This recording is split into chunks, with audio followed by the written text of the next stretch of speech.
Most folks are here, so if I could ask you to please take your seats.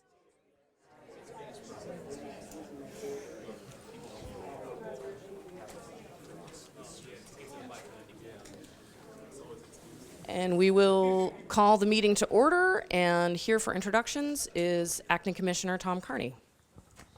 Thank you very much. Greetings to everyone. Happy to be joining you again. Happy for us all to be here. It's hard to believe that looking up there, I see Thursday, December 5th, and we're at the end of another year. So I just want to start by saying thank you to everyone in this room for their collaboration, for their advocacy, and for participation. We meet quarterly, and your involvement and the communication and the feedback we get, it helps make us a better department, helps us advance on, bike safety, bike transportation throughout the city. It's not always a straight line, but, this year is my 20th year with the city of Chicago, and I just referenced that from maybe if we all jumped in a time machine about what things look like 20 years ago versus what they look like now. It's a very different city. And we had some great successes this year. We also have some things that we know we need to continue to work on. And I just want to, thank you for your participation. Thank you for your involvement and, contributing to these meetings. And thank you. And we thank you in advance. We look for your continued collaboration as we go into 2020. So thank you, and I think we're going to do a round of introductions going around. I guess we'll go clockwise, I suppose.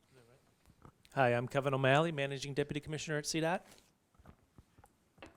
My name is Elihu Keith Blanks. I'm a resident of the South Side of Chicago and Southeast Side of Chicago, and yeah. Jacob Peters, Northside Representative for the Mayor's Bicycle Advisory Council. Hello, I'm Jason Meter, CTA Traffic Planning. Jim Merrill with Active Transportation Alliance. Garth Katner with Westtown Bikes. Mike Okelman, bike commuter. Hi, Carol Maher. I'm a resident of Albany Park.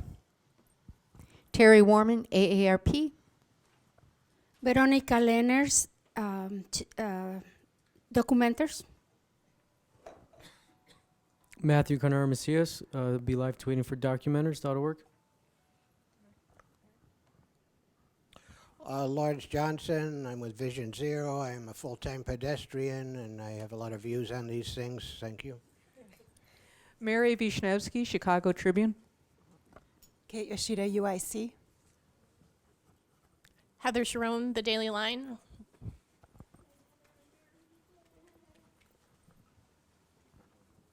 Thank you.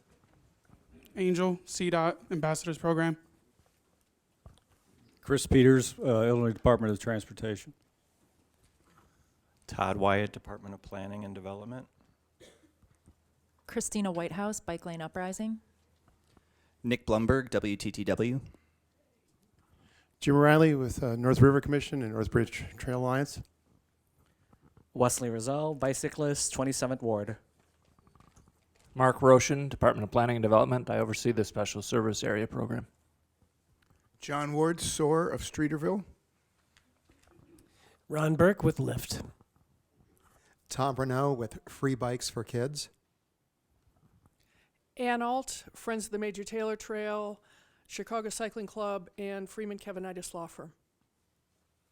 Ruth Rosas at Clock at Lurie Children's. Nina Inamudia with Muse Community Design. Carl Byan, Greater Rockwell Organization. Saiba Borisov with Divi. Johnson A. Johnson, Divi. Peter Mahalik, Bike Commuter. Mike Claffey, CDOT. Abraham Celio, Universidad Popular, Little Village, Chicagoland, Westlawn. Karen Guadarrama, Universidad Popular as well.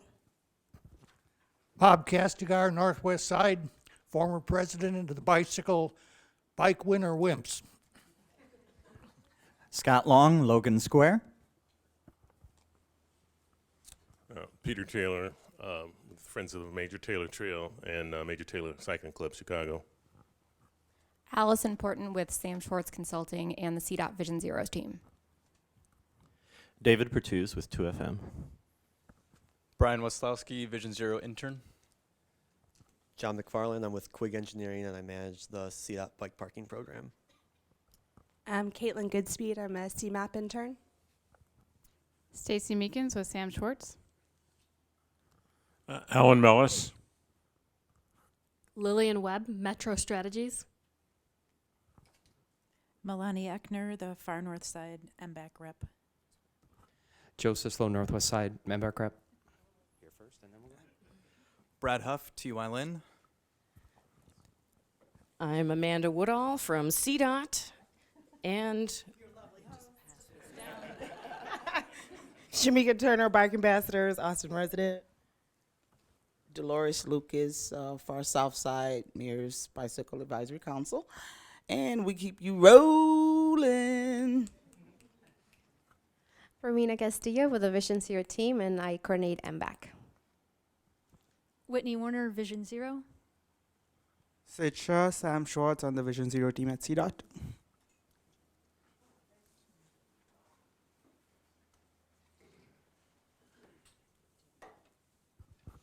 very well coordinated. Thank you. Okay, with those introductions complete, we'll go ahead and move on to approval of the minutes. Advisory Council members have copies of the minutes from the previous meeting in front of them. Take a second to review, and I will ask for a motion to approve.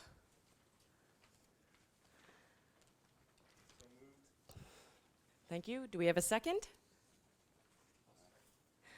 All right, thank you very much. The minutes are so approved.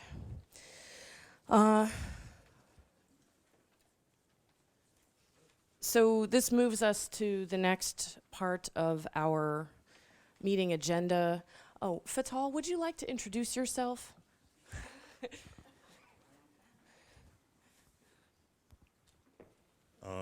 Just went all around the room. Everybody just introduced themselves. Okay.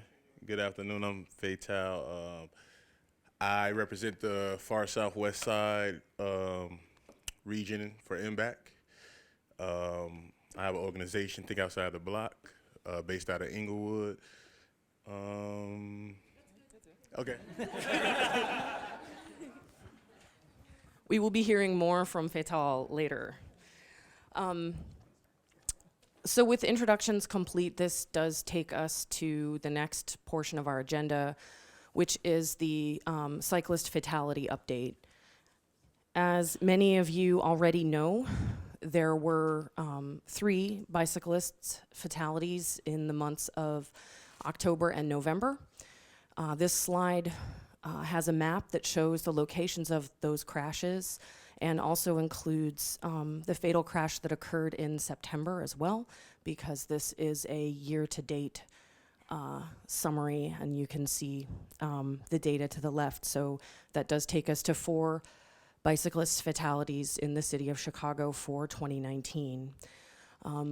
We would like to take a moment to just acknowledge and thank the advocates and all of you who have responded to calls of action in recent weeks, including the very powerful human-protected bike lane demonstration that was organized by Bike Lane Uprising.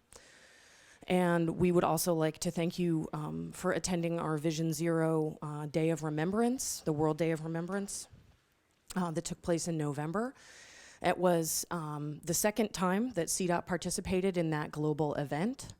Our participation was sponsored by AARP, so many thanks. And there were also city and state representatives who participated in the planning committee for that event. So we did want to extend our thanks for everyone who attended and participated. It is this spirit of participation that we want to continue to foster. We really, really value all of our partners' input as we continue to try to find solutions and keep an open dialogue going on how we can make our streets safe for everyone, safer for everyone. So thank you very much. And that concludes the fatality update. So we want to prioritize our community representatives who are here to present today. So we'll have the city updates move later in the meeting. And right now we're going to pass the mic over to Ms. Dolores Lucas of We Keep You Rollin', who will be participating. Here we go. So did you want to use the podium? No. Oh, okay. All right. I'm a little restricted. 63 years old, young, rolling still. Got a little arthritis, back hurts, got a headache, and all of the above. But nevertheless, thank you so much for allowing me to give this presentation regarding the far south side MBAC region, which I've been living in that area for over years. Here's the list of the neighborhoods that are in my area: Calumet Heights, Burnside, East Side, Pullman, South Deering, West Pullman, Riverdale, my home area, Hegwidge, Washington Heights, and Morgan Park. You don't hear a lot about all these neighborhoods because they are so far south and southeast. So we'll enlighten you as we talk more about what goes on in the region. And speaking of the region, we have approximately 150,000 people in the area. In my community, Riverdale, it's about 7,000, so we're a lot smaller, but the whole area is 150,000 people. Roseland is the most populated community, and most of the communities are predominantly African American, except for the east side, which is 80% Latino. Hegwidge, 50% Latino, 45% white. Morgan Park, which is 35% white. And we have some high crash area corridors in the neighborhood, especially along Stony Island from 87th to 95th. And there are other areas, but this has been documented as spots where we need to give more attention in terms of better biking infrastructure. Here's some of our community-based data. In my neighborhood, we are in a food desert, and we are planning for a grocery store and have been for years with a group called Fresh, comprised of some of our community partners and residents, where we come up with ideas of finding food resources that are easily sustainable and healthy while we wait for a grocery store to be developed.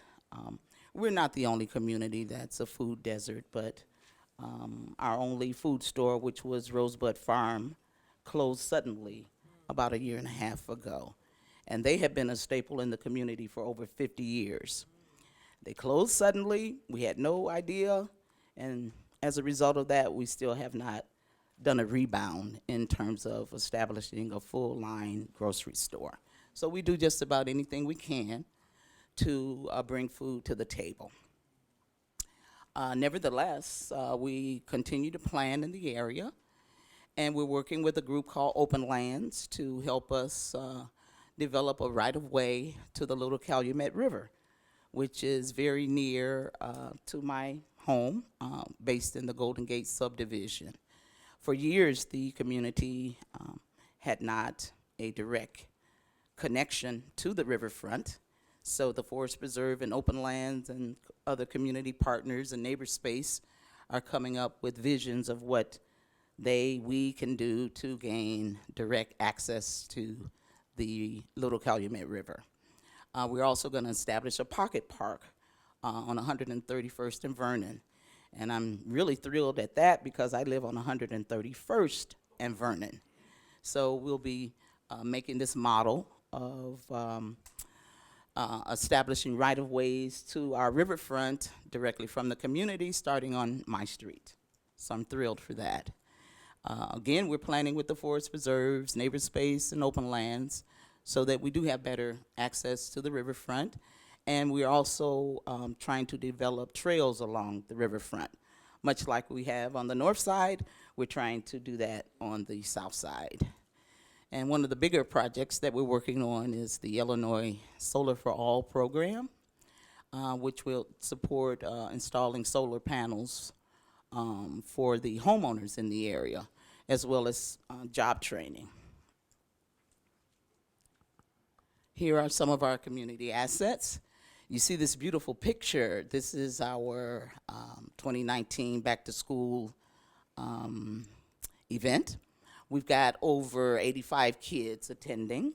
So this is some of the biggest assets that we have to work with.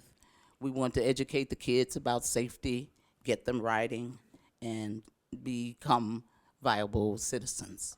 So part of my job, being a day-to-day sub, a resident, a auntie, and all that in the neighborhood, is to provide provisions for them, help them dream, help them do whatever they want to do. As you can see, our main community organizations are the Golden Gate Homeowners Association, which fortunately I'm the president of, and I have been for about 7 years. I'm also affiliated with the Southside Trailblazers. Those are advocates that are on the South Side, coming up with ideas and ways to connect those communities to the other parts of the city. Many of the people in the room are part of the Southside Trailblazers. Appreciate your attention. And we have People for Community Recovery. Those are our environmental advocate group that keeps us abreast of some of the toxicity that we have in the community that we're trying to overcome. We have many, many business partners. My list could go on. And I neglected to put the Chicago Park District on there, but they are one of our biggest fans. And we have the Allgale Riverdale Early Learning Coalition, where they concentrate on teaching kids how to read, or at least helping them read by the age of 3rd grade. We have BPI, By the Hand, Calumet Collaborative, Chicago Housing Authority, Chicago Public Library, the Field Museum, Forest Preserves of Cook County, Metropolitan Family Services, Neighbor Space, and Open Lands. I thank them so much for giving the community attention. They are working on many projects, some that I don't even know about, but it's for the benefit of the community and for the goodwill and the wellness in the region. Our area is somewhat of a school campus. We've got Aldridge Elementary, Carver Elementary, Phyllis Wheatley Child Parent Center. That's like the preschool where the before Head Start. Dorothy Cottrell Child Development Center, CICS Lloyd Bond, which is the only charter school in our area, and Du Bois Elementary. And last but not least, that got cut off is the Carver Military. That is considered our neighborhood high school, and it is well populated.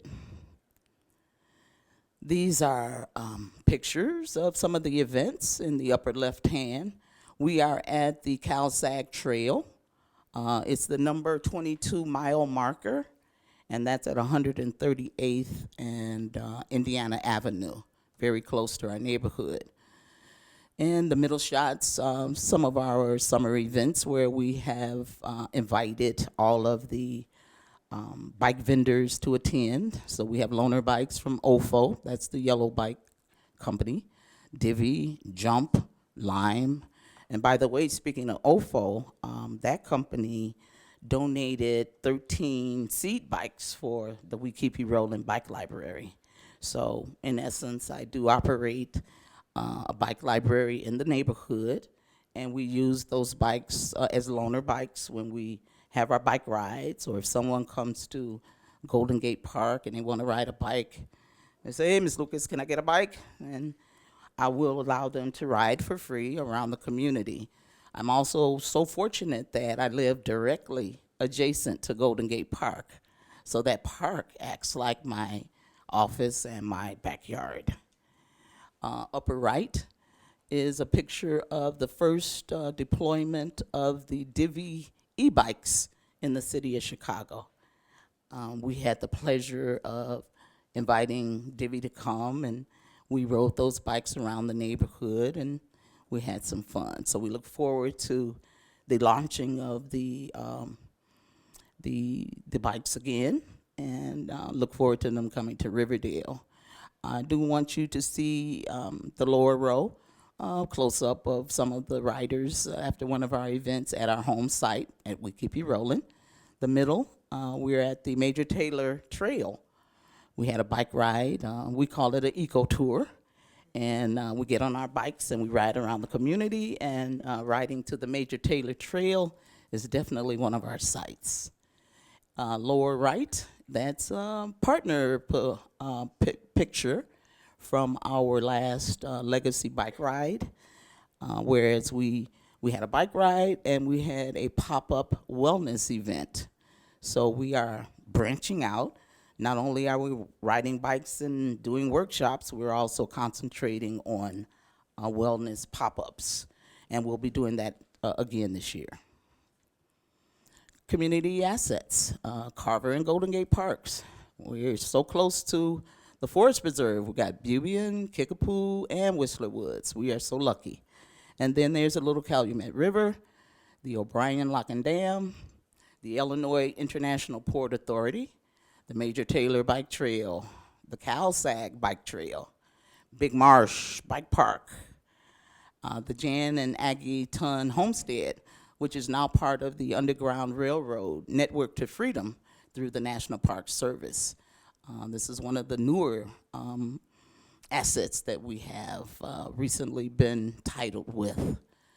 And then there's the Pullman National Monument, the Pullman Porter Museum, and our latest development to the neighborhood, which we haven't had much development since the mid-'60s, is this new Chicago Public Library, which will include a nursery school, a community building, and it'll be open the first quarter of 2020. Yes, that's our combined community, nursery school, and library. I would have loved for it to be a standalone library somewhere else in the neighborhood that could use some more development, but when Rahm Emanuel was mayor, he came up with this new library model, and we will be privy of this model. I don't think there are very many of these in the making, and we're going to be one of the neighborhoods to get one. So we have many biking network issues and challenges. Here's a group shot from our Legacy ride that included a lot of our partners, the bike ambassadors, Friends of the Park,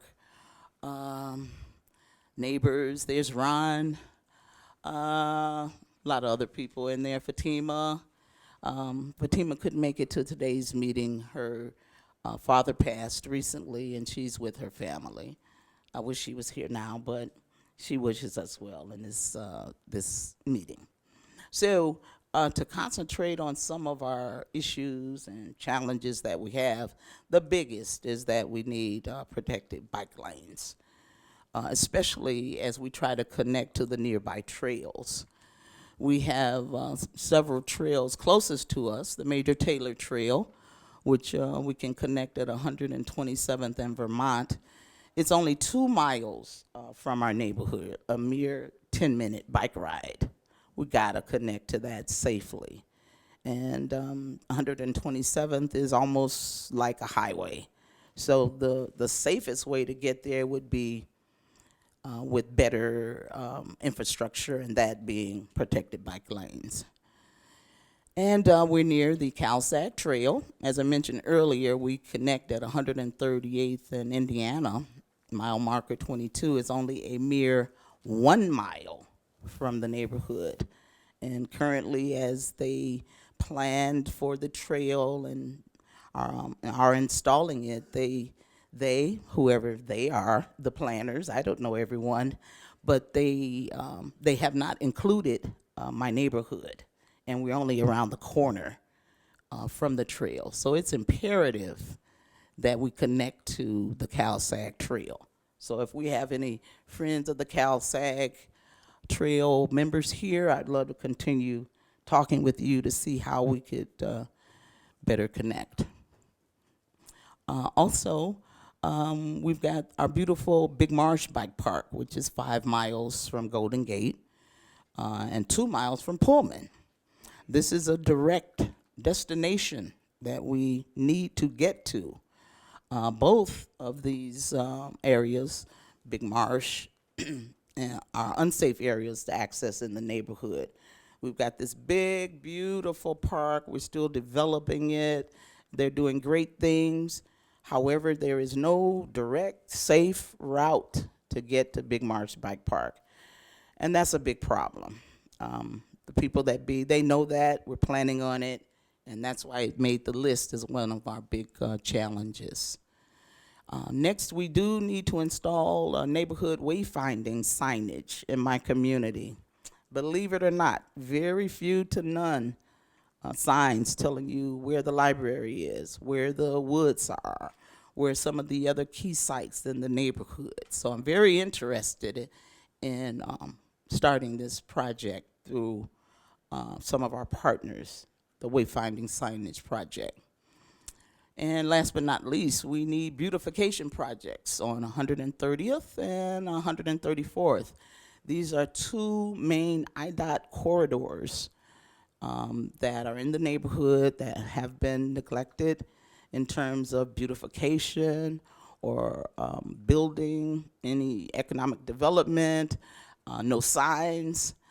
We're almost starting from scratch to let people know where things are and to beautify.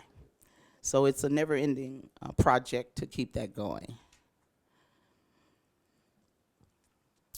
Our MBAC region priorities are many. It's ongoing work with the Southside Trailblazers. We work with Active Transportation Alliance. We've got 5 trail connection projects that we've been working on. And one that I'm particularly interested in is the 130th Street side path, where we would connect to the Major Taylor Trail and other spots in the area. We're also working on connections to the Pullman Monument area. And last but not least, we got to get better access to the Big Marsh Bike Park. We also have a lot of support from the Calumet Collaborative because we're developing our region. And they are very instrumental to get all the businesses and the groups and community partners together so that we can look good, present ourselves, and connect to another state, which is Indiana. There's a lot of things going on with them. And we need to promote safety. As you can see, I've got my helmet. I've got my my horn.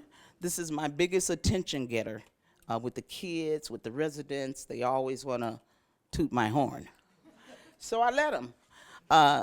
You do anything necessary to get attention and to get interest and to educate and so forth and so on. So that's why I'm here in this outfit. As you can see, I'm decked out in my colors. I didn't really want to wear this, but I've got to wear it. I'm promoting safety, so I wanted to make sure I have my vest, my We Keep You Rolling backpack, bright colors, my helmet, my horn, and my headlights. But anyway, having a little fun. So all of those items roll up to educating the community. And that's what we want to do, educate the pedestrians and the cyclists about the new bike laws. And we will be utilizing the Ride Illinois bike safety quiz. I've been given the light to make the change. And these are a couple of accomplishments that we did this year, even though I have 2 pages of accomplishments. These were the most that were complimentary for the Divvy Bike Program. And our next steps are to roll forward. Just keep rolling. We Keep You Rolling Bike and Wellness Group. And we hope to see you at our 5th annual Legacy Bike Ride.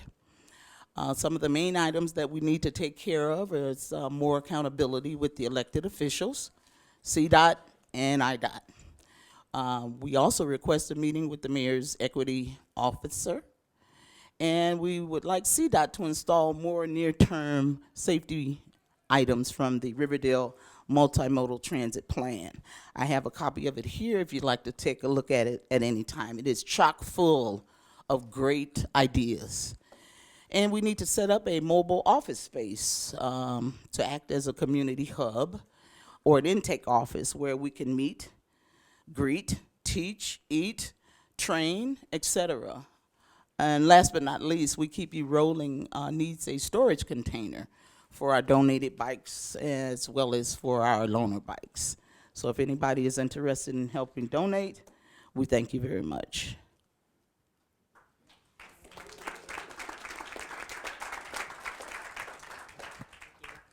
Thank you so much, Ms. Lucas.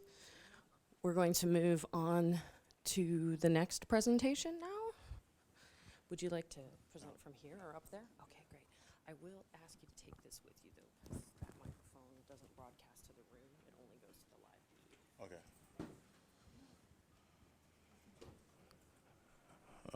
Good afternoon again.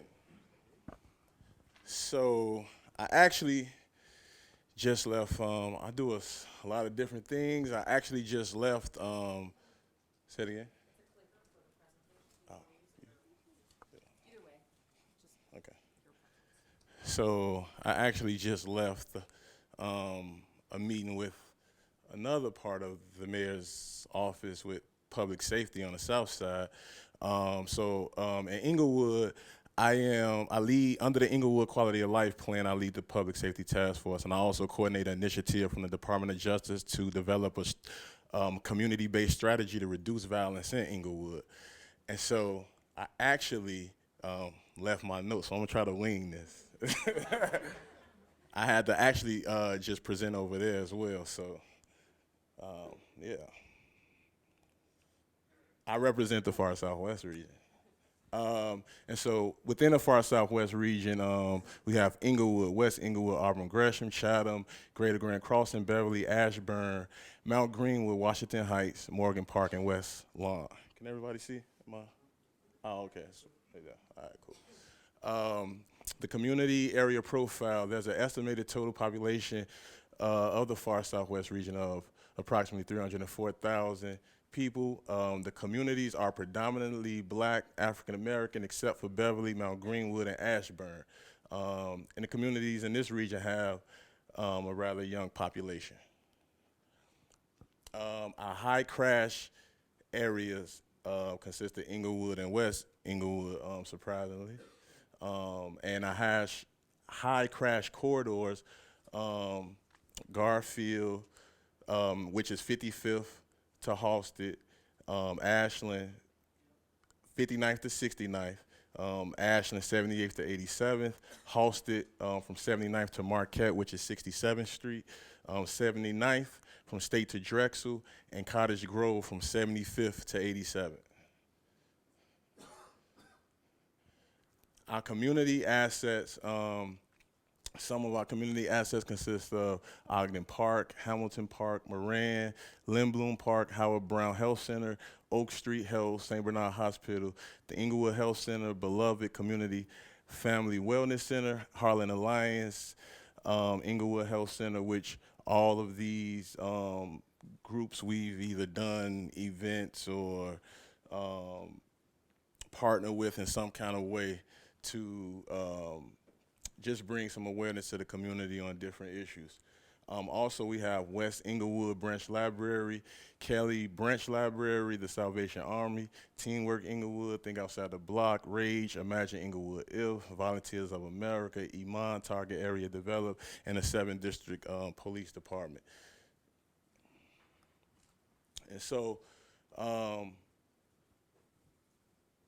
some of the community-based data is has been most people don't feel safe riding their bikes through the community due to perception, violence, and a lack of bike lanes. And so I kind of give a little context around like the perception of Inglewood is that it's just this horrible place, and people don't feel safe riding their bikes through the community.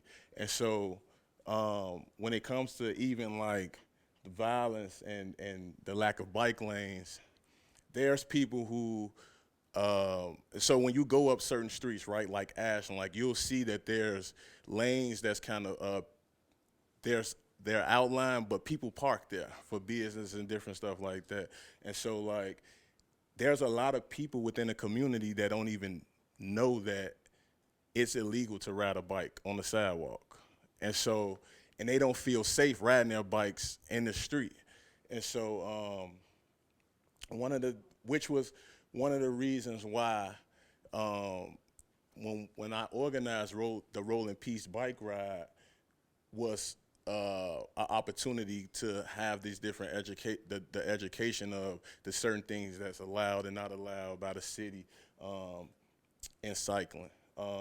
The greater Inglewood community lacks the culture of cycling. Lots of people view cycling as a fun activity for kids and something that's just not a cool means of transportation. And so, like Dolores spoke about the helmet and just being safe, right? There's a lot of people that don't think just wearing a helmet is cool, right? And she laughing right now because at the last Roll in Peace, she was trying to actually like make sure Shamika, I'm sorry. Yeah. I'll cut this off. Oh, okay. Shamika was at the last Roll in Peace, and she was trying to make sure that everybody had a helmet. And there was a lot of people that was like, I'm cool on the helmet. And I was one of those people too.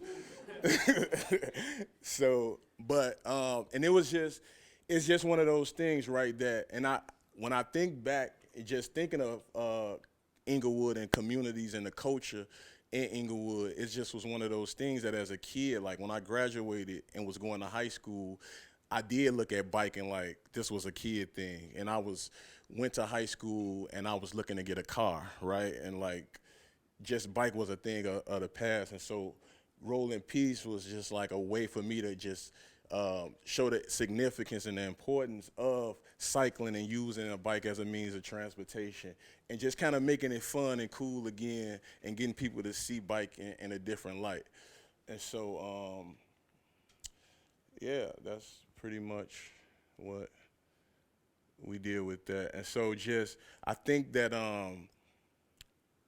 of course we would like, we need in Inglewood and the communities in the whole far southwest region protected bike lanes, but bike lanes just period, because there's really not a lot and there's not many people pushing for it. And so our challenges are that there's 6 high crash corridors, 2 crash areas, which happen to be Inglewood and West Inglewood, a few bike lanes, not many bike racks. So there's individuals who do have bikes that kind of feel like if I go somewhere and use my bike, that they don't even have anywhere to put their bike set. And so taking a risk of somebody stealing a bike or riding off with it, taking it or whatever, by the lack of bike racks being in the far southwest region. Inglewood has 6 aldermen. So it's hard to get bike lanes created when we have to get the aldermen to work together, right? And so it's like, there's literally like at 63rd and Ashland, on one side of the street, it belongs to the 15th ward, and on the other side of the street belongs to the 16th ward. And so like, and it goes from block to block like that, and it's just real kind of weird how it's mapped out. And so if just getting them to work together to be on one accord to just create bike lanes and bike infrastructure. Again, the education of the laws, like I said, most people don't even know that it's illegal to ride their bikes on the sidewalk. Mistrust of law enforcement and connecting other community members, which again was a way that Roll in Peace.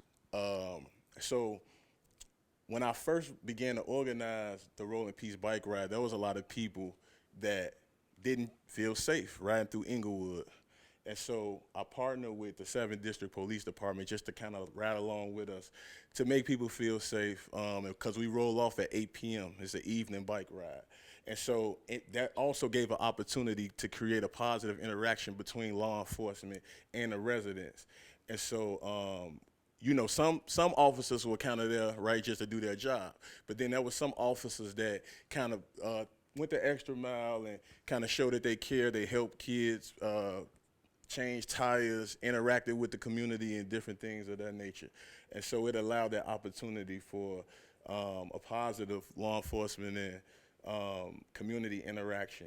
And then it also gave an opportunity. Now it seems that a lot of people don't even know their neighbors and community, so it gave an opportunity for people to just connect and create a sense of community. This is an actual video. I don't know if I got a little time. Good. A couple of minutes. Tonight, reclaiming the greater Englewood community through cycling. A community group is hosting a critical mass bike event Friday night to promote a healthy lifestyle while keeping the streets safe. NBC5's Leanne Trotter has a preview. It's called the Roll in Peace Critical Mass Bike Tour, and Friday night, Englewood residents will put lights on their bikes and ride through the neighborhood with a police escort. And we're always looking for creative ways to engage the youth and bring the community together to have a collective impact. Last year, Maurice Perkins and Liana Funches of Think Outside the Block hosted 2 nighttime bike rides. Over 200 people participated in the first event. As we were riding through the blocks, a lot of people were coming out of their houses, coming on the porches, coming to the curb, going live on Facebook and Instagram and just saying how they wish they were a part of it. More than 600 came out for the second bike ride. It's an opportunity to unify the residents, to come together in the name of peace. We create an opportunity for local law enforcement to interact, have a positive interaction with residents. Think Outside the Block has partnered with Oak Street Health and the Englewood Quality of Life Plan Public Safety Task Force to address mental health issues and innovative solutions to reduce violence. With Commander Roger Robinson, he's also let us know that every time that we've had this bike ride, there's been 0 complaints of crime being reported throughout the course of the event. So these things can make a difference. This critical mass bike tour is part of a bigger initiative funded by a $1 million federal grant from the Department of Justice Community-Based Crime Reduction Initiative. The event kicks off at 6 p.m. in Englewood Square at 63rd and Halstead. Leanne Trotter, NBC5 News. Also at the Friday evening bike event in Englewood, there will be a bike giveaway for kids and free bike rentals for everybody. And this was just some testimonials from different people who are part of the bike ride. I'll read a couple. Roll in Peace brings the Englewood community together for a mission, peace. These events are needed. You see people interacting with others, helping others, and rejoicing together. Roll in Peace helps us show peaceful ways to connect and build with each other. And of course, mine was, I want the youth to understand that the world is so much bigger than just the block. And so this was action. It's probably not going to play either. So Tom's, if anybody in here is familiar with the shoe company Tom's did they reached out and I had a conversation, went to LA, and so they actually sponsored Roll in Peace 3. They sent the camera crew and they put together like a video and put it out to all of their social media networks, and I'm also on their website. So they're going to be involved in partnering with Think Outside the Block around public safety and mental health and biking, cycling in 2020 as well. And so just being able to just leverage these concerns, these issues, and get different companies to come in and just see the importance of these issues that we face in our communities. We pull off right before the sun goes down. It's like a feeling that I can't even explain. Roll in Peace is a community evening bike tour that we do throughout the greater Englewood community. Intentionally, we roll through specific areas where there's been a long-standing reputation of violence. And it's great when we're able to create our own narrative. I want our youth to understand that the world is so much bigger than just the block. Next steps will be to make residents feel safe and cool cycling through the community, work with local officials and community to improve infrastructure, strengthen community and law enforcement relationships, and work with CDOT to improve lighting and fix potholes and pavement and streets and things of that nature. Yes. You mentioned that you've done surveys that show that people generally don't feel safe bicycling through Englewood. Do you have any opinions on do people feel safe just walking, because you've got bicycles on the sidewalk too? Do they feel as safe walking as they do bicycling? Give me that. I used to work at Bank of America on 69th and Ashland. I live in South Shore, Grand Crossing. You could argue that, but I used to bike from South Shore to 69th and Ashland every day through the community. You have people walking up and down the community, left and right. You had one day, a kid decided to run after me and say, "Give me that bike." And I was like, "Are you serious?" Because he was just a kid, just being a kid. This is a normal neighborhood. It has issues, but it's more mindset. We don't bike around. Once we get to a certain age, we don't bike that much. But it's a normal community, and you have people walking around and everything. It just gets bad publicity on the news. But there are opportunities there, and it's good. I'm sorry for taking that, but I had to know from my experience that I've been biking through that community for at least 5 years. And yeah. Were you, and I just want to make sure I heard your question clearly, were you asking like if people that walk through, like, do they feel safe from people biking on the sidewalk, or were you just saying walking through in general? Because you said that there was surveys that showed that they generally didn't feel safe bicycling in that area. I just wondered if it covered the pedestrians too. Well, it's more so, of course, if you live there, you're a little more comfortable with. When it came to this particular bike ride that I organized, it was more so people that wasn't familiar with the community, didn't know the culture, isn't from the community, were saying that they didn't feel comfortable riding a bike through the community. There are some people that probably do live there that's like, they see different things on the news, they hear different things, and they kind of like go to work, come home, stay to themselves because of that perception as well. And so by this bike ride being at 8 p.m., it's like people feel like at night, that's when different things occur. And so I intentionally wanted to do the bike ride at 8 p.m. when it's dark, when people say it's the worst, and I intentionally created the route to go through those specific areas that had been experiencing the most violence. And so that's what we did. And the commander from 7th District reported out at a recent meeting earlier this year with the mayor's office that during Rolling Peace there were no violent crimes reported in the entire district the entire day.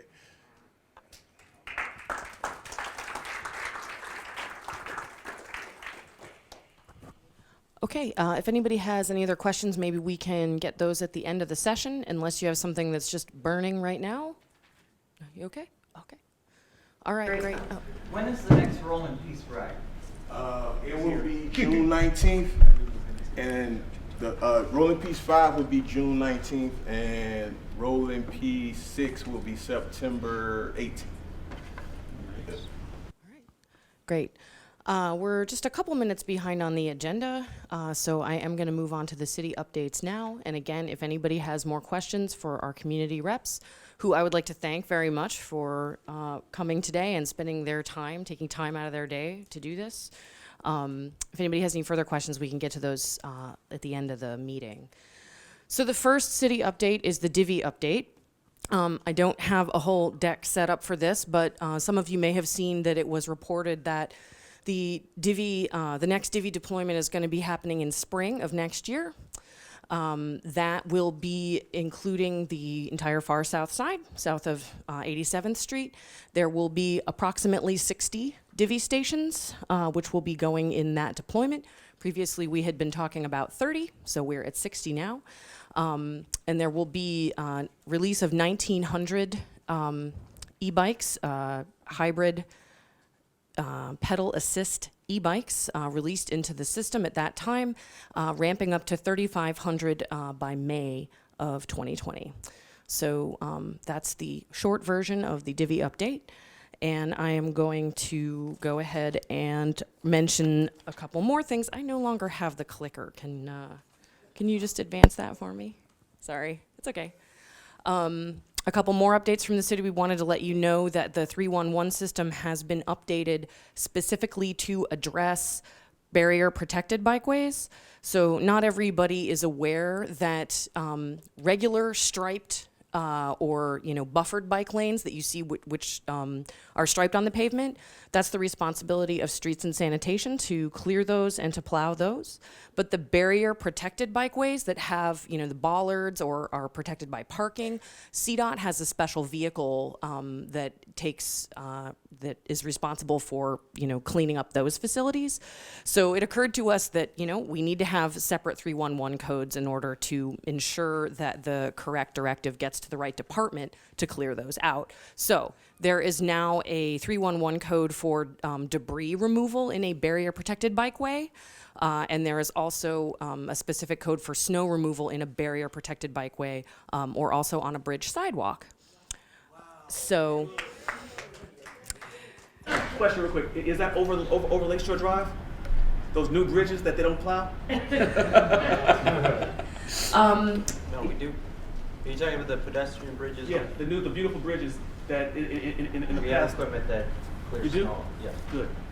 And likely it's the same code that you would use. You can still call 311 and explain any issue that you're having in the location, and they will be able to process that request and make sure it gets to the right department.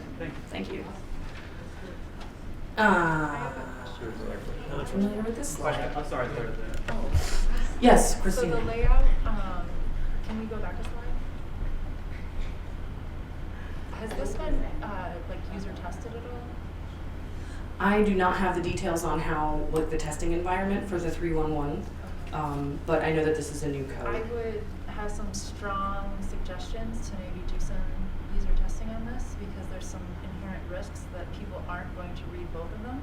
They're probably going to read one and say, that's the one, that's a protected bike. You don't think that they would see They're not the difference know between the to snow triage on and their the own. debris? They're not going to read the whole Okay. thing. So I would strongly Thanks for that suggest input. user testing. And then with the divvies, will there be a price difference between the pedal assist and the standard? That's a very good question. We are still working on planning through what that may look like. All right, so next on the agenda is Shamika.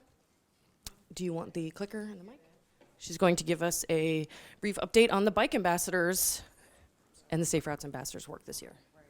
All right, everybody who I haven't met, I'm Shamika. Nice to meet you. I manage the program of the City of Chicago Bike Ambassadors with Angel, who everybody knows, in the corner.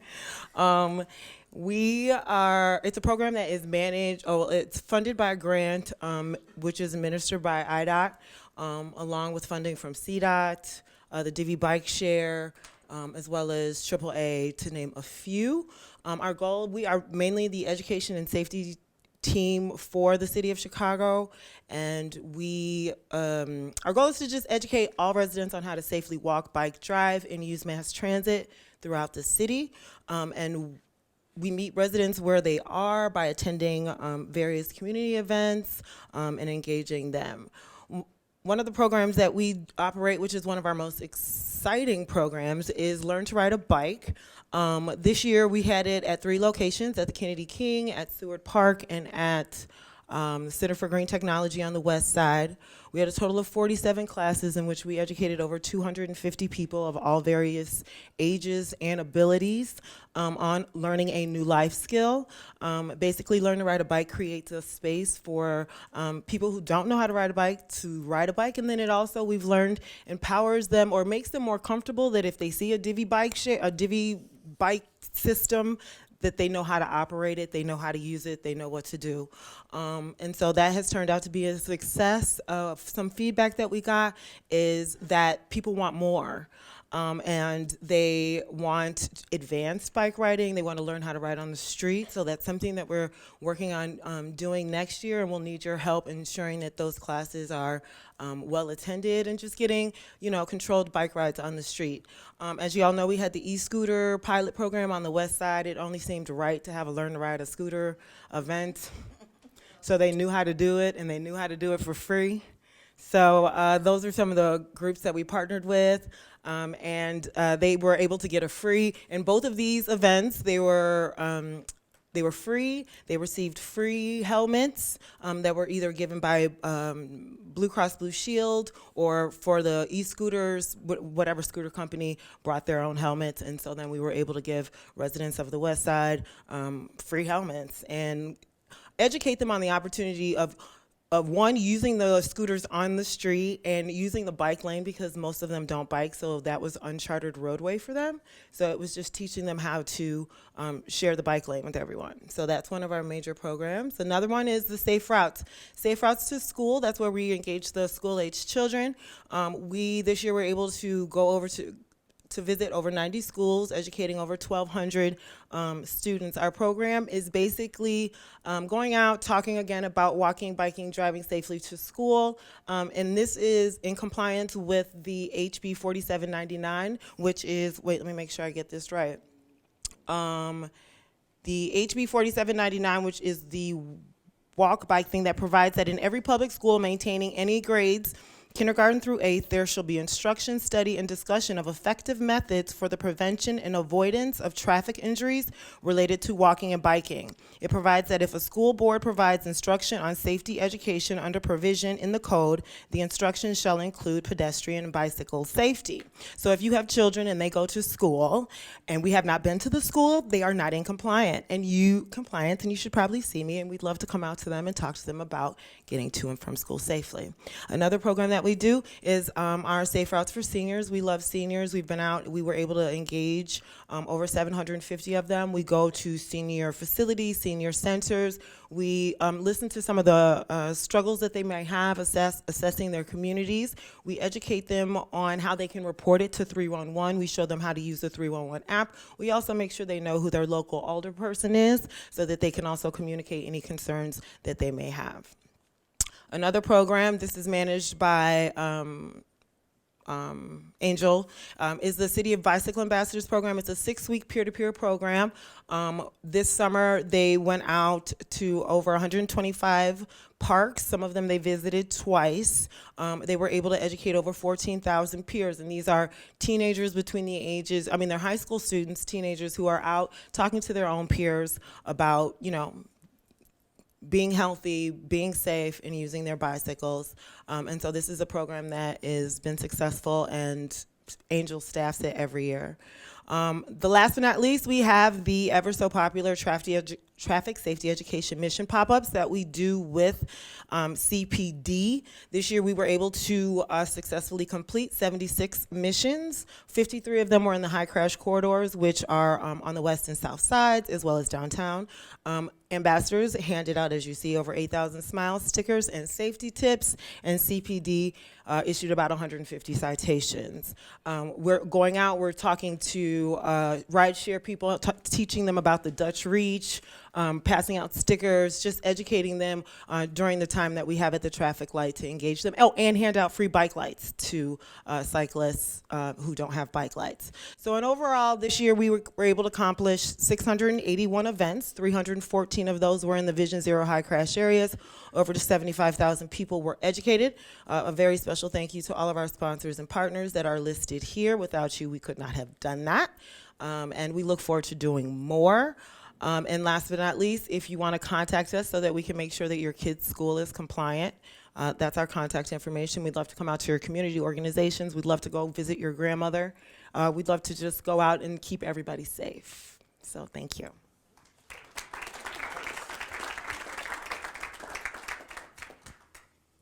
Thank you for that awesome update, Shamika. Brad, are you going to go up to the front? Or are you I can go up next, we have Brad Huff with the Bikeways update. Yes. Excuse me. Thank you. Hey everybody. It's been a little while since I've talked at MBAC, so for those that don't know me, I'm Brad Huff.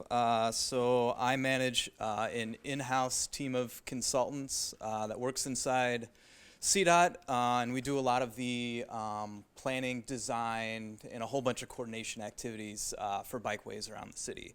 When I say bikeways, I mean kind of the on-street bikeways, not necessarily the off-street trails or things like that.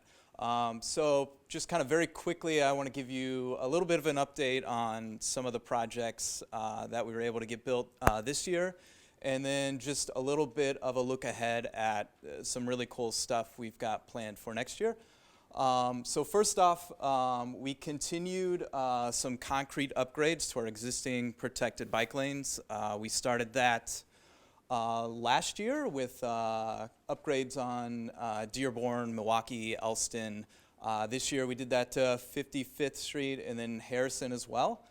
And then kind of related to concrete upgrades, at the south end of the Dearborn protected bike lane, we added a new two-way concrete protected bikeway on Polk to help people connect down from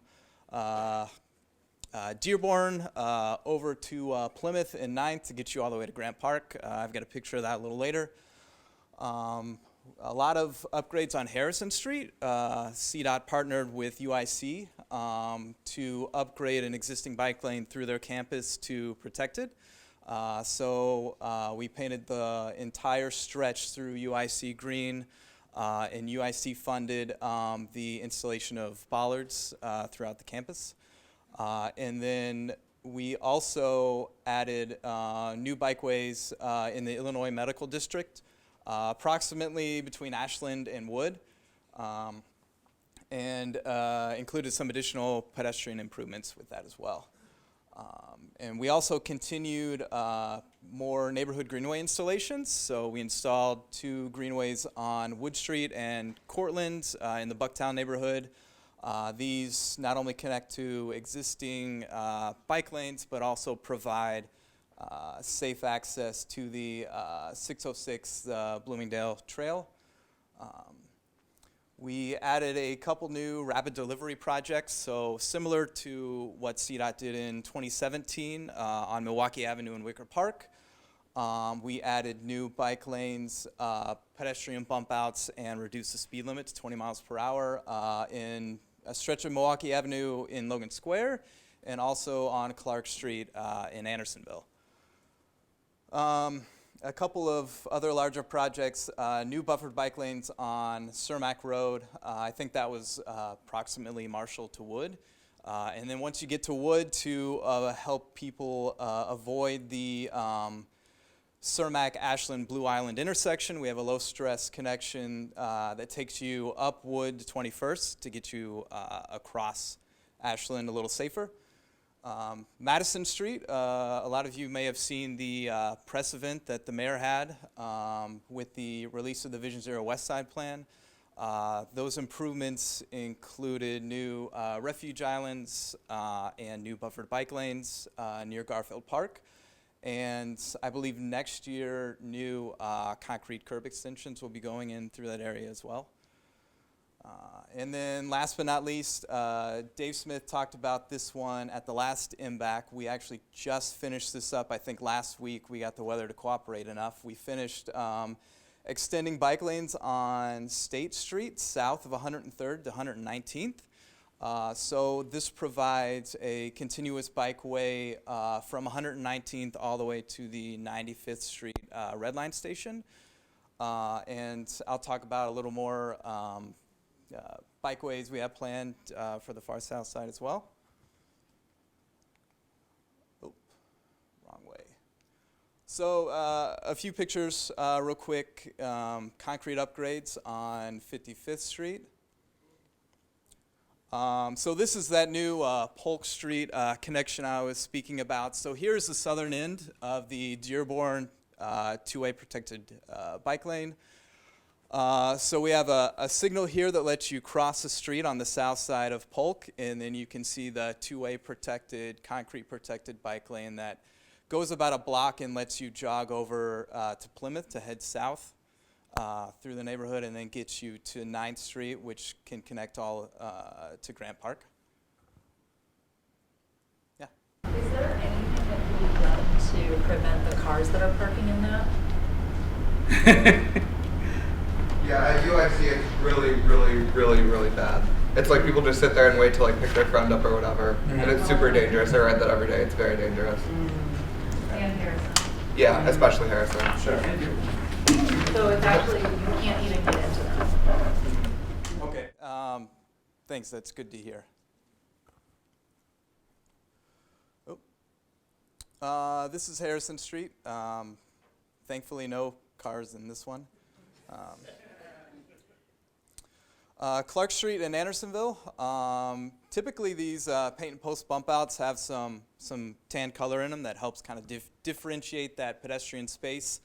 The Chamber of Commerce there, I think, is interested in exploring kind of some unique coloring there. So they're working with the 48th Ward to see options there. Yeah, Ann. Quick item related to the concrete barriers we were just talking about. Sure. I have heard stories and complaints from a bunch of people now, both cyclists and pedestrians, about problems with those being visible, either where the edges are unpainted or where the edges are painted white. In some lighting conditions, it can be difficult for people to see the edges of the concrete, and I've known a number of people who've gotten injured or very nearly had crashes or done face plants as pedestrians because they could not see the edges of those. They really need to be painted yellow. Okay. All of them. Yeah. Thanks for that feedback. Elizabeth Adamczyk, didn't you injure yourself on one of the curbs? Didn't you have a injury crash on one of the curbs? Yeah. So Cermak Road, here's the new buffered bike lanes we have there. The Vision Zero West Side press conference and release of the plan. And then finally, here's the new bike lanes on South State Street. So a couple non-bike ways, a few bike ped bridges just to mention. So the Riverview Bridge is open. This is the first part of the 312 River Run. So this is the bridge that crosses the Chicago River to connect the Clark and California parks. I think it's the longest bike ped bridge in the city now. And then the Lincoln Village Bridge, which helps connect the parts of the North Shore Channel Trail that are on different sides of the river. I think work is finishing up, and I've been told it should be scheduled for completion later this winter. And here's the Riverview Bridge. I haven't had a chance to ride it yet, but I'm looking forward to it. It looks really cool. Yeah, that's it takes you under Addison. Yeah, right there. Yes. Yeah. Those two bridges, were those funded as part of the CDOT budget, or was it a specific grant, which is federal?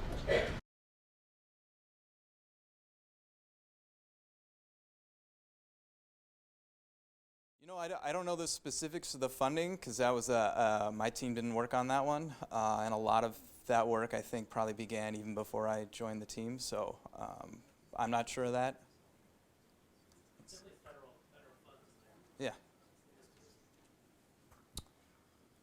All right. Okay, so really exciting stuff, for at least I think it's really exciting. Kind of a look ahead to some of the bigger stuff we have planned for next year. First of all, just a quick thing on Harrison. We'll actually be filling in a gap kind of between UIC and the Illinois Medical District. Right now, Rush has some construction going on with some of their new facilities. And we'll be filling that with a new protected bike lane between Loomis and Ashland. When that's completed, that'll be a continuous bikeway from the Illinois Medical District into the loop. So that'll be a really nice east-west connection.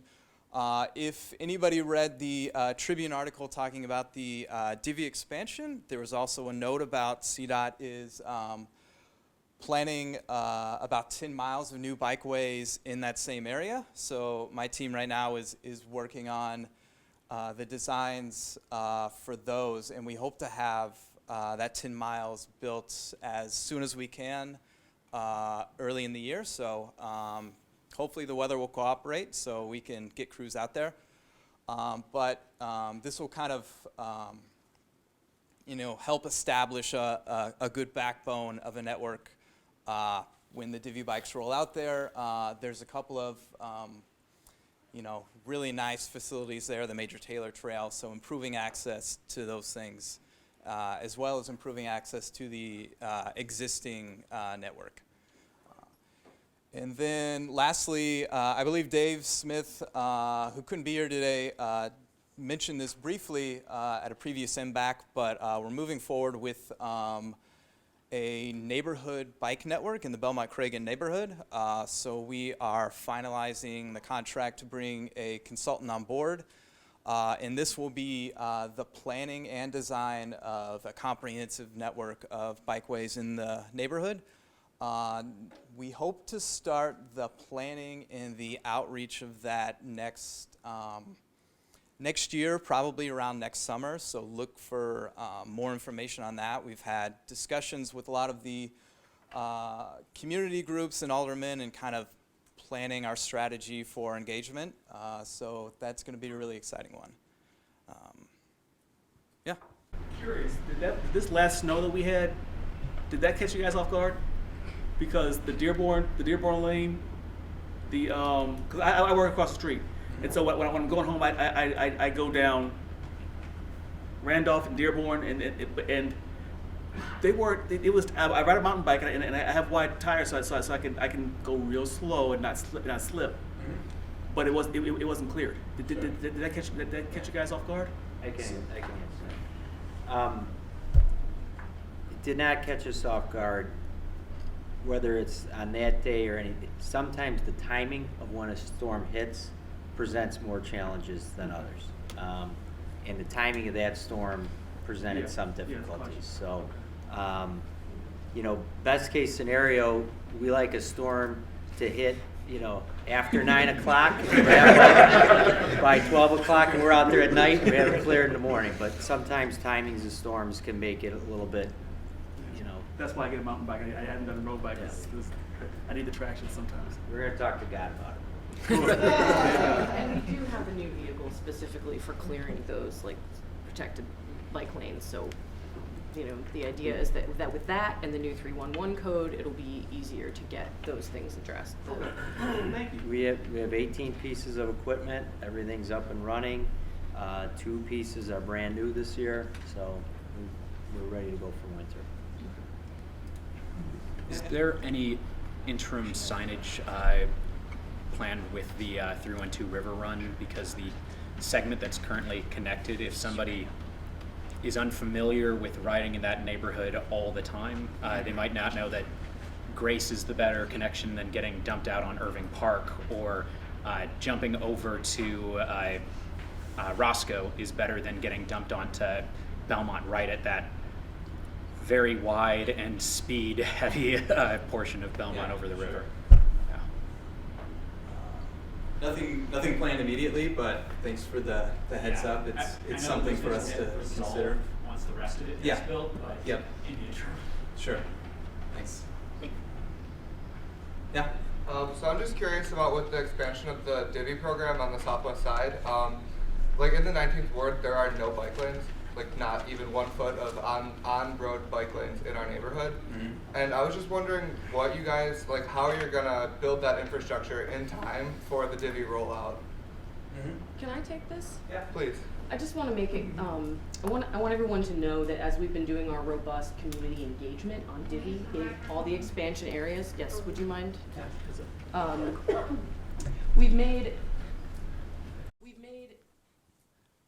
We've made a concerted effort to make sure that we're coordinating with the Bikeways program in all of our community outreach.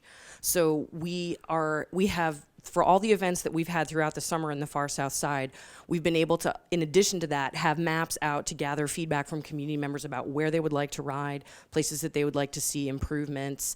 And we're taking all of that feedback and building that into this plan. So the 10 miles of new bikeways that were mentioned in this presentation, those designs come as a result of everyone who has shown up for our community engagement, and they will be funded by the Divvy sponsorship money that we have moving forward. So the question about whether we'll be able to perfectly time, and obviously it's only 10 miles in a massive, so I just want to make it clear that these are our efforts to fill in those gaps. And we also do need to work very closely with our community partners, which include elected officials, include neighborhood, community neighbors. I know that in the 19th Ward, we've had a really strong response saying, yes, please bring Divvy, bring bikeways, bring all of this to us. So we hear it loud and clear, and we're set up better than we ever have been before to move this forward quickly. So, stay tuned. Can I add to that briefly?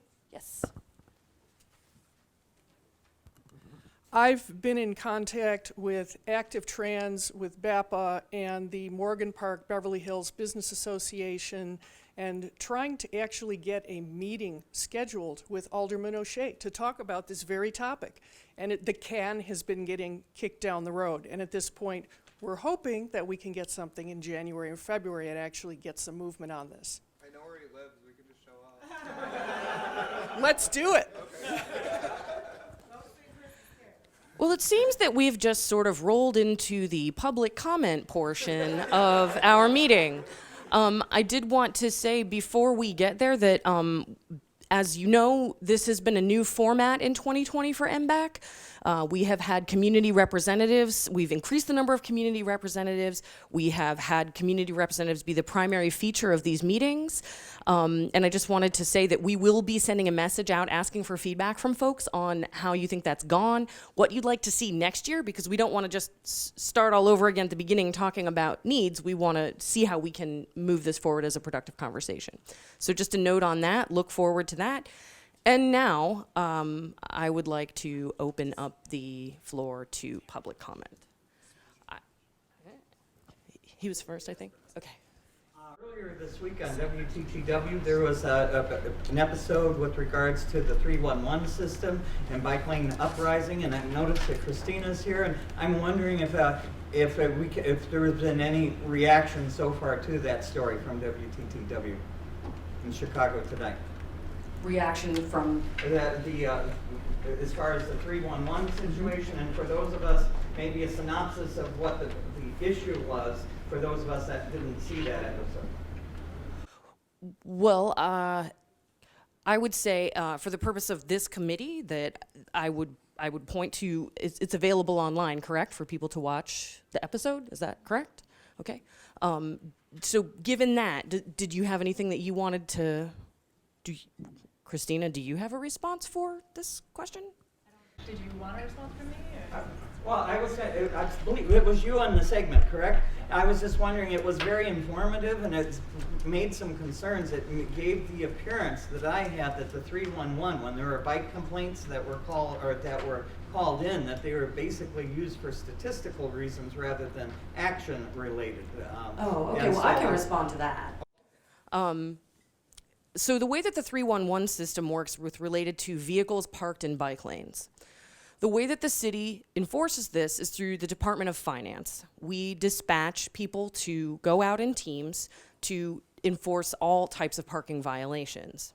So when people call 311 to report a bike lane parking violation, what happens is that data is captured and it is transmitted to Department of Finance, who often is represented at this meeting but is not here today. And what they do is they build their deployments around locating those hotspots and trying to identify where the patterns are. So for instance, if there's one particular donut shop where every day at 9 a.m. is just full of cars, that they know that they can build that into their deployment, because we don't have a bike lane specific rapid response enforcement mechanism, because of course it is, while it is extremely important it is one of many problems that we face, right, related to traffic and to parking. So when you call 311, yes, we do gather that data as statistics, but it is also there to feed into our enforcement mechanism. When people call 311, the script that's included there, as far as I understand, is that if there's an emergency situation where a vehicle needs to move right now, people are instructed to call 911 because that is the fastest way to get to the local Chicago police district to address that issue. Does that shed any light? If I could add also that the Department of Finance has teams out there writing citations for various violations. If they're on their route, if they're walking a corridor and they see someone parked in a bike lane, they will write a citation. It's not just solely triggered on any calls of that nature, so, but they do use, the calls are used to identify hotspots, if you will. Christina, I'm sorry. Sure. I'm assuming that it's on this. Sure. Yeah. Should I go to? So with respect to some of the items that we saw, because we have data that people submit to Bike Lane Uprising, and then there's also publicly available data from the 311 portal, what we did see is that, yes, the vehicle complaints get auto-closed. However, a lot of people submitted thinking they were submitting something else, like a construction site or snow or debris, and those were auto-closed. And not only that, but if it gets auto-closed and it gets tagged as a vehicle versus these other issues, all of the data disappears. So that sounds like a back-end interagency coordination issue. Yep. That sounds like that needs to be something that is addressed by finance and by the other relevant. And in addition to that, there were many submissions that people received confirmation stating that work had been done. And this has been going on for over a year, I would say. So they're getting confirmation stating work has been performed, and they continue to have to submit over and over and over. And it's not until they find out that the location is in a ward by an alderman who will actually act on it. So if you're in an Alderman Riley ward, you'll get a response. If you're not in a ward that might be, somebody that's going to seek more attention and get it resolved, maybe a fourth ward perhaps, it will remain that way. There's potholes that have been stated that they have been patched multiple times in the fourth ward that are still there. And if you email, the citizens are told that CDOT is too busy. I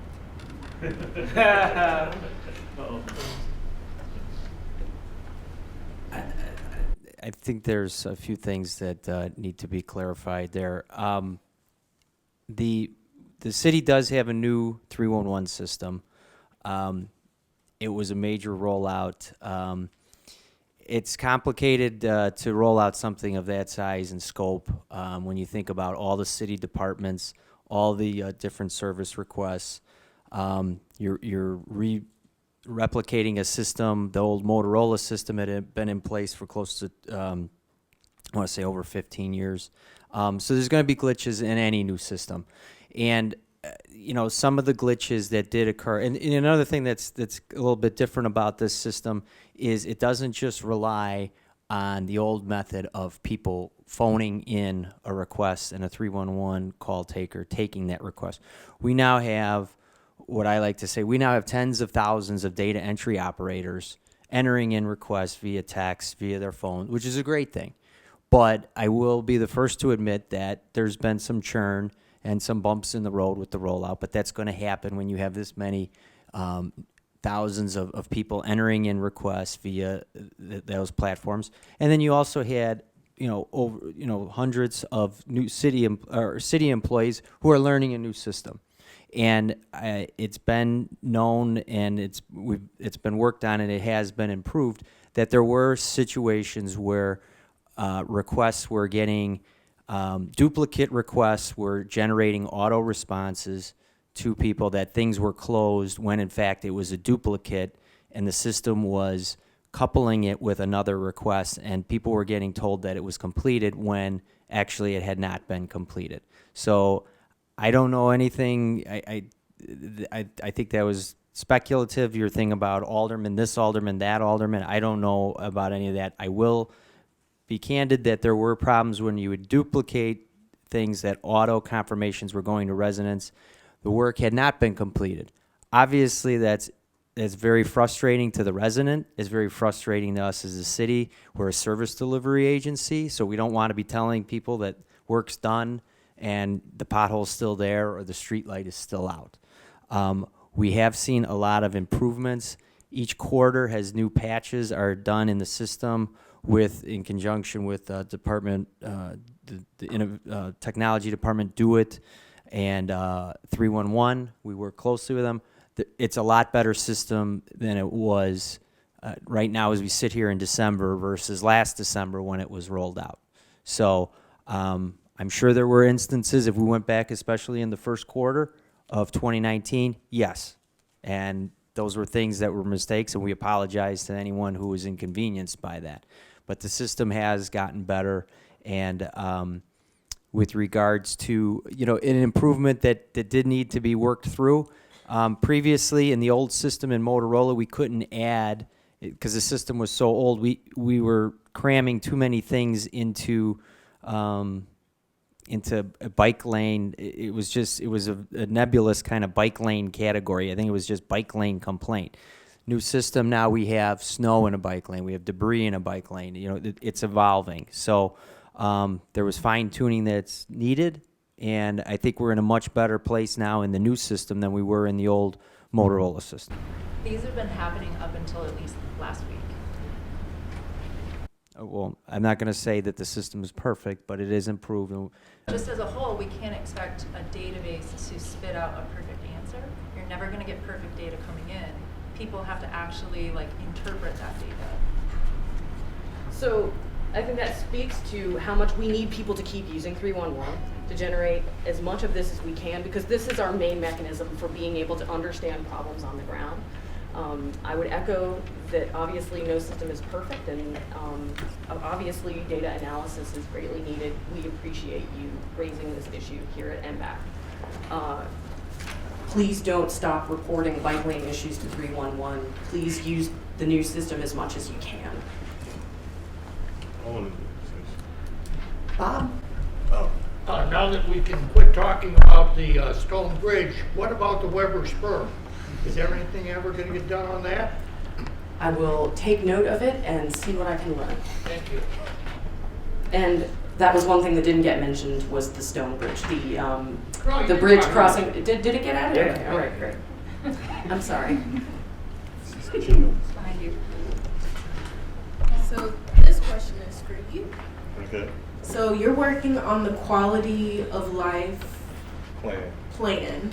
and I'm wondering if there's going to be any media generated from that, whether it be brochures or visual advertisements like video, to show people that biking can be cool, or it's a great way to maintain your health, or it's a low cost way to meet up with your friends and get across the city. Of course, I understand that when you live in this city and you try to get around by bike, it's not always the most pleasant or safe thing to do. But being a black person and hearing from people well, I'd much rather have a car because that's cooler, or there's just millions and millions of dollars invested in people putting their money into cars. So how do we combat that? And I'm wondering if that could be part of the quality of life plan. So it's a process, right? And it's definitely a challenge. It's just one of those things that's in our community where people just don't see biking as the cool thing to do. People want to pick their friends up. They want to have AC and the music playing and the sound and all of these different, you know what I'm saying?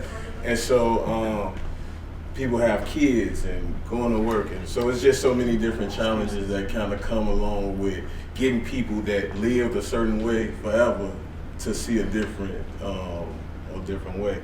And so again, Rolling Peace, for me was the beginning of that, right? To just show people something different and how it can be cool, and it just brought so many different opportunities that I didn't even realize when I first organized the first ride. And so also again, and if there's any ideas that you or anyone in this room can bring to the table, like I'm open. Like I said, Tom's, the video that they made is amazing, and I'm going to continue working with them to bring light and shed light on cycling and the significance of it, and exercising and health, eating healthy and a healthy lifestyle and all of those different things. And however we can highlight that and bring it to the forefront, like I'm open to ideas and I'm doing everything on my end on a lot of different areas. And so also a part of, like, I didn't have my notes, and with Rolling Peace, I just really wanted to say thank you to a lot of people that sit in this room right now for just kind of helping Rolling Peace be as successful as it's been. Definitely MBAC, all of the reps, Romina was just a huge support and just a big help. The bike ambassador, Shanika, for everything. Divvy, Johnson has been a huge help, bringing bikes out, making sure people have bikes outside of the bikes that we gave to the youth. Divvy has been an amazing partner. Big March, Paul, the support has been there since day one. Lime, Working Bikes, Trevor, Tom, Free Bikes for Kids. And of course, the 311 app, we used it before Rolling Peace, and we had a lot of potholes fixed along the route that we submitted. And there's a company called Tuk Tuk that's downtown that actually came out. They have e-bikes that sit up to 6 people, and for the small babies and the seniors that couldn't ride, they brought the vehicles out so that they can ride along with us in these e-bike kind of things that 6 people. So that was like amazing. They had music, the seniors had a ball. And I just wanted everybody to be mindful, right? So like as I sit in this room and I look at like the issues that's happening up north and the bike lanes and the different things that different parts of the city, kind of the challenges that we all face, and these policies are being created. Like because something happened somewhere, a policy can be put in place that will ultimately like affects another area in a negative way, right? Oh, so that counterintuitive. Yeah, so just kind of like, and so me and Romina had a long conversation, and it was like to just be able to see, to be able to understand somebody else's challenges, right? And I thought about this, like for a person who may not feel safe riding in the street, like, cause I know in the wintertime in Inglewood, there's once that snow plow kind of comes through, there's a one lane for a car to go through, and then it's just snow. Yeah. And it's like there's absolutely no place for a bike to get through, period. You know what I'm saying? And so like we have pretty much, I can't even think of bike lanes in Inglewood. And so, and I'm just thinking about a system or policy that may be created because of challenges that someone may face on another side of Chicago that could have a totally negative effect in a community like mine.